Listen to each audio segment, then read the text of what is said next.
عاوزني احترمك واقدرك، ابدا انت احترمني وقدرني، هتلاقي مني احلى من اللي انت هتديهولي. زي ما بيقولوا كده قدر تتقدر. علشان تطالب العالم بالاحترام لك لابد من البدايه تكون انت محترم شخصيتك، محترم نفسك، محترم هندامك، محترم مظهرك. انت تكون شخصيه جديره بالاحترام. ما انا طريقتك هي اللي خلاني احترمك. يعني انا لابد اكون من جوايا عشان اكسب احترام العالم اللي حواليا، اكون كل حاجه فيها محترمه.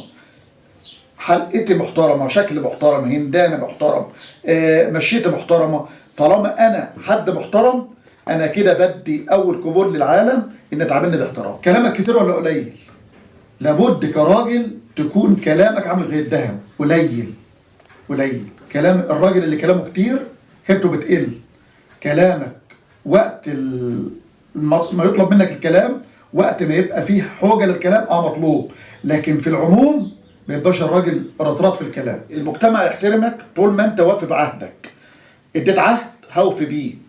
في الحاله دي المجتمع بيحترم البني ادم اللي عنده كلمه وبيلتزم بيها. ادى عهد في حاجه معينه بيوفي بعهده، يبقى انت بني ادم قليل الكلام بتوفي بعهدك.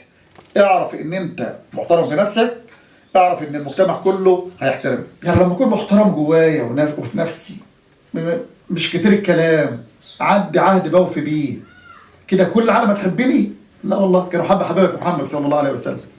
كل البشر لم يجتمعوا على حب محمد صلى الله عليه وسلم، بل ان كل البشر لم يجتمعوا على ان الله هو الخالق. اوعى تتخيل ان كل العالم ترضى عنك.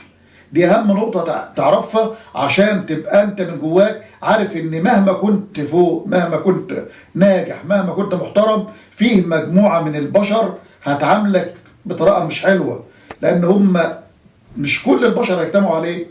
انت مش افضل من النبي، انت مش افضل من الصحابة اللي بيلعنوا، فانت هتفضل لحد يوم القيامة. مهما كنت ناجح هيبقى ليك اعداء، واعدائك دول سر نجاحك. لأن شيخنا الشعراوي عليه رحمة الله كان يقول: إن لم تجد لك حاقدا فاعلم أنك فاشل. وسواء مع العالم اللي هي مش محترمة دي، أو مع حتى العالم، مع كل البشر، خلي تحكمك في أفعالك منضبط. خلي ردود أفعالك دايما مش همجية. في كل فعل رد فعل مناسب له في المقدار ومضاد له في الاتجاه. يبقى أنا مش حد كب قدامي كوباية مية أروح عامل عليها ليلة كبيرة.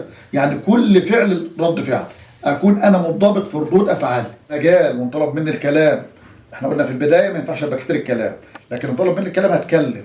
لما اجي اتكلم بثقه وبهدوء، برزينه، برويه، افهم انا بقول ايه، افهم اللي قدامي بقول ايه، خدت قرار اكون حاسم فيه.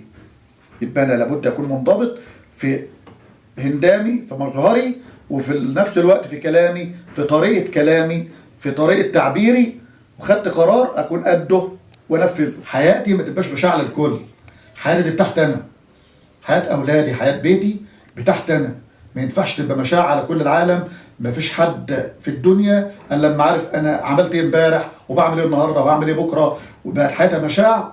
لابد يكون سر بيتي كبير، محدش يعرف الداخلي ولا اللي خارجي الا انا والمقربين مني قوي قوي قوي اللي هم المطلعين على الحياه دي. عايز العالم تحترمك، زي ما قلت لك احترم الكل، احترم الجميع، وكل واحد اديله حقه، اديله مقداره. من دخل بيت ابي سفيان فهو امن.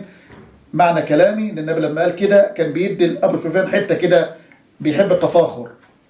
ففي واحد منابه كبير اديله، واحد منابه قال، كل واحد اديله على قدر مقداره.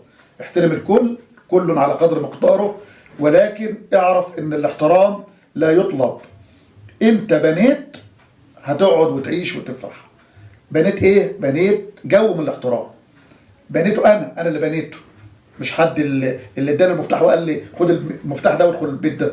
لا، انا اللي هبنيه بكل الحاجات اللي قلت لك عليها. ان انت تحترم نفسك الاول، تحترم روحك، تبقى عندك خصوصيه، عندك هدوء في كلامك، قراراتك تكون انت عارف بتعمل ايه وبتقول ايه. خدت قرار هحترمه، هعمل بيه.